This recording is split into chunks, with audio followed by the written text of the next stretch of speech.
Shavua Tov, a good Tevoch. I'm Rafael Rabinovich, and Bezrat Hashem, I'm going to tell story number 189 of the Shibchei Baal Shem Tov. The title of the story is Kfitzas Haderech, meaning, and I found the best translation, the miraculous abridgment of the journey. Kfitzas literally is to jump. Derech is a way or a path, jump in the way, kind of a quantum leap, and refers to the miracle or the miraculous event of traveling very fast, or to fly over a place, or to miraculously appear much farther ahead in a trip, much farther ahead in the way. So in Hebrew it's called Kfitzas Haderech. Says the author of the Shibchei Baal Shem Tov, Shamati, I heard. It's possible that this story, by the way, is a continuation of last week's story, since next week's will be a continuation of that one, or it may be just a related story because it mentions the story of Kfitzas Haderech. So either it's an event in the middle or a related story. Anyway, I heard from other people's, meaning not from the same source as last week's, that it took 3 days for the Baal Shem Tov to arrive through Kfitzas Haderech. So if it's a continuation, he was traveling in 3 days of traveling through Kfitzas Haderech, like flying or shortening the path between town and town and then going through the town slowly. 3 days later he arrives, and it was raining very hard because it was the time of Yamim Noraim. Rosh Hashanah, Yom Kippur is the time of the year, by September, maybe early October, when it rains very hard. So the Baal Shem Tov was in a rush to get home for Yom Tov, for Rosh Hashanah. And I heard from a man from our Kehillah, from our community, whose name was Rav Eliezer, that he was from the town of Brezny, this Rav Eliezer, that the Baal Shem Tov, when he came back, he stopped for a brief amount of time to rest in that city, in Brezny. And he mentioned the name of the town, but I don't remember, so it's not exactly in the town of Brezny. In some place, and I don't remember where. And the Baal Shem Tov arrived to the town, and it was Friday in the afternoon. So he went to the house of the arrender, the ink holder. And it's called arrender because he's renting the place from the poets to give the services as an ink holder. So ink holder, as the man who takes guests in for sleeping, right? So when they learned that the Baal Shem Tov had arrived, this arrender, this inn holder, the innkeeper, ran to meet the Baal Shem Tov, and he was very happy because he had never had children and thought that perhaps the Baal Shem Tov would give him a bracha. And he was very happy that, the Yeshua, the salvation, would come now that the tzaddik, the Baal Shem Tov, comes. So he came to greet the Baal Shem Tov, and the Baal Shem Tov asked him, may I spend Shabbos in your house? May I lodge in your house for Shabbos? The man was very happy and said, Efshar be'efshar, possible and possible, yes, absolutely, come, spend Shabbos with me. Then the Baal Shem Tov asked him, is there going to be a minyan to daven, to pray? The 10 Jewish men necessary to have a communal prayer, reading the Torah, etc. And they counted how many people there were between those who came with the Baal Shem Tov and those who were present, and there were only 9. And the Baal Shem Tov said, yes, there will be a minyan. The Baal Shem Tov hadn't even come down from the carriage, from the wagon, and he was telling the driver to take it around to the prosdor, to the entrance of the house, and the door was very small. It didn't have a like a special opening on top so that car would come, and the top of the carriage, the round canopy was too high for to enter through this door. So the driver stopped. So the Baal Shem Tov asked, "Why did you stop?" So the driver continued, and suddenly the lintel, the piece of wood that goes on top of the door holding the wall, started lifting up until it was on the right height for the carriage to go through.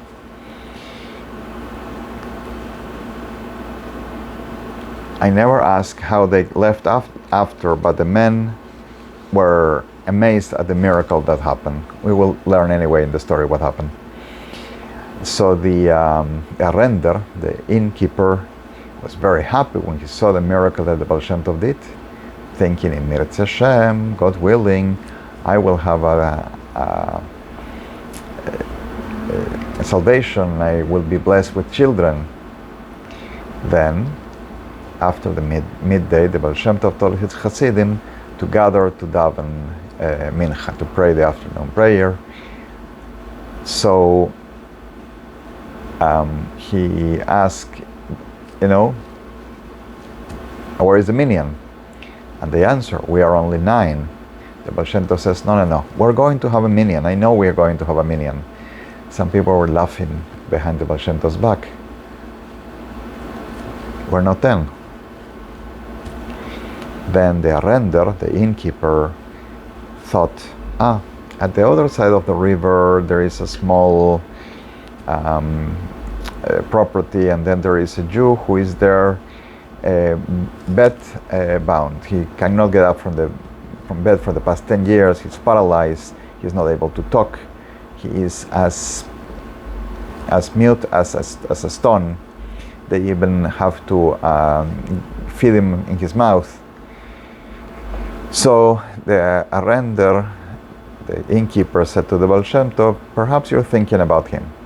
The Baal Shem Tov said, yes, bring him here for the minyan, and gave him his walking stick so they can bring him. They went and found the man laying down, paralyzed, and they came back empty-handed. The Baal Shem Tov took his hat out and told them, put on him my hat and give him my stick, my walking stick. And then he will come. So they did, and the man came walking for the minyan. And he was able to live for another 10 years after that, and he was healthy, bari ke'olam, it says in the original Hebrew. He was healthy, he was strong, and the expression from Tehillim, bari ke'olam, Rashi brings oilam is with an aleph, is a wide room. So he was plenty healthy for the next 10 years. And that lintel, that thing on the top of the door that held the weight of the wall on top, it was seen by this Rabbi Eliezer Brezny, who's telling the story, about 20 years after this happened, and he observed that it was still higher up, so it never came down, and that answers how they were able to live later. So when the arrender saw these two things that the Baal Shem Tov did, the wonders, the paralyzed man is able to come and walk and participate in the minyan, and from then on he's healthy, and in order to park the car, they put it into the house, and the door frame lift up. So when they were sitting by the table, he begged the Baal Shem Tov, and he said, I am already in my mid-age, and I don't have children, and in a few years I'll be so old I won't be able to have children. The Baal Shem Tov told him, you'll have children. And the man said, do you think I should divorce my wife? The Baal Shem Tov said, no, it's not necessary. You will have children. Then He lived with his wife until he was 60 years old, and his wife passed away. He married again, and with a new wife, he had 2 children. I don't know if they were twins, if they were born at the same time, or they were born in separate birth, says the author from the man who's telling him, from this Rabbi Eliezer. I don't remember. So that is the story. May, in the merit of the stories of the Baal Shem Tov, we merit all the miracles and all the salvations and all the blessings, and every problem that we go through should open up with those stories of miracles, that we should miraculously see that our path in life opens up, that all the difficulties lift up, that all the blessings come to us, and that we are all blessed and successful. May all the Jews who are unfortunately still in enemy hands come back home in safety, in complete good health, and may Hashem just give complete success to those who are protecting the Jewish people everywhere. May we all be protected. I'm translating all the stories of the Shibchei Baal Shem Tov one by one, whether short, whether long, and I'm telling the stories here in the channel, once in English, once in Spanish. If you hear this video, I made it, albeit with my accent, in American English. You may change the settings to make sure the original language of the video is American English, so you will hear me speaking and not YouTube's translation. And I am also working on the translation of the stories into Spanish, with the hopes to have the book published, Bezrat Hashem, soon. And I do really appreciate contributions for this end. See links below in the description. Contact me for any questions. This project is finally coming to fruition, and I appreciate all contributions. Please come back next week. Give a like, subscribe, tell your friends. Shavua Tov, a gute Woche.